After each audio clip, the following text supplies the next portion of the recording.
नमस्कार मित्रांनो, व्हिडिओ आवडला तर व्हिडिओला लाईक आणि चॅनलला सबस्क्राईब करायला विसरू नका। आज या व्हिडिओमध्ये प्रथमेश परबच्या एका व्हिडिओवर भुवन बामने कमेंट केलेली आहे आणि ती सध्या कमेंट व्हायरल होत आहे। त्याबद्दल जाणून घेऊया आजच्या व्हिडिओमध्ये आपण। टाइमपास या लोकप्रिय चित्रपटामधून अवघ्या घराघरात पोहोचलेला अभिनेता प्रथमेश परब। टाइमपास नंतर प्रथमेशने अनेक चित्रपटात काम करत प्रेक्षकांचे मनोरंजन केलेले आहे। आपल्या अभिनयाने चर्चेत राहणारा हा कलाकार नुकताच त्याच्या लग्नामुळेही चांगला चर्चेत आला होता।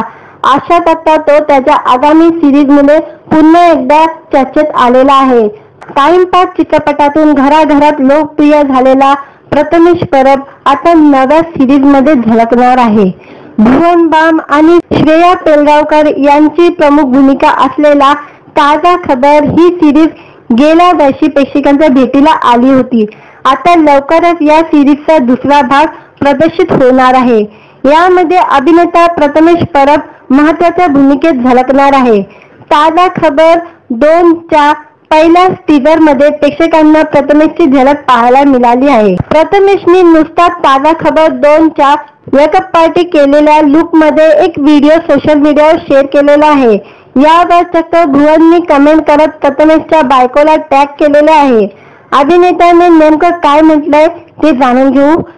भुवन बाम म्हणतो, माझा भाऊ कसला भारी दिसतोय। क्षितिजा घोसाळकर, तुझा नवरा खूप हॉट आहे। यावर क्षितिजाने हो मी तुझ्याशी सहमत आहे असे उत्तर दिलेले आहे। तर अरे भाई असे कमेंट प्रथमेशने केलेले आहे। प्रथमेशच्या व्हिडिओवर भुवनने केलेल्या कमेंटची चर्चा सर्वत्र चाललेली आहे। याशिवाय नेटकऱ्यांनी देखील ताजा खबर 2 साठी प्रथमेशला भरभरून शुभेच्छा दिलेल्या आहे। सोशल मीडियावर हा व्हिडिओ आणि कमेंट सध्या व्हायरल होत आहे। दरम्यान ताजा खबर या सिरीजद्वारे प्रथमेश OTTवर पदार्पण करणार असून या सिरीजच्या दुसऱ्या भागात तो पाहायला मिळणार आहे। त्यामुळे अनेकांना या सिरीजची उत्सुकता लागून राहिलेली आहे। लग्नानंतर अभिनेता पुन्हा एकदा कामात व्यस्त झालेला पाहायला मिळत आहे। व्हिडिओ आवडला तर व्हिडिओला लाईक आणि चॅनलला सबस्क्राईब करायला विसरू नका।